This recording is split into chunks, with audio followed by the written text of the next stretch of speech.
Protect the May wins, parents. You may have a son or daughter that just finished up a semester of high school or college, and they likely were working pretty hard. They were trying to do as well in those finals as they possibly could to boost those GPAs and make sure they just ended on a good note. And I'm sure that they were really excited about summertime. And I know we should definitely congratulate ourselves for getting to this point and enjoy some summer vacation. I think that's all good. But also, keep in mind that they just worked really hard building these executive functioning skills. And if we let that go too much, it's going to be that much harder to get it back when it counts. And that's when I see a lot of people that come straight up in the fall putting out some fires. And it's better to put out the fires than not at all. But we can actually prevent a lot of them. And it doesn't have to be anything crazy miraculous.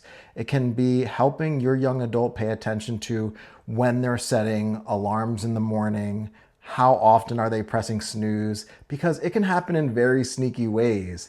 They can be waking up an hour later here and there, and then maybe that becomes 2 hours. Maybe that becomes 2.5 hours as time progresses. So sometimes we don't notice just how many of those executive functioning skills could have went out the window as time progressed because they're not happening abruptly necessarily. And that's why I made this video, because I want you guys to understand how these things can happen over time.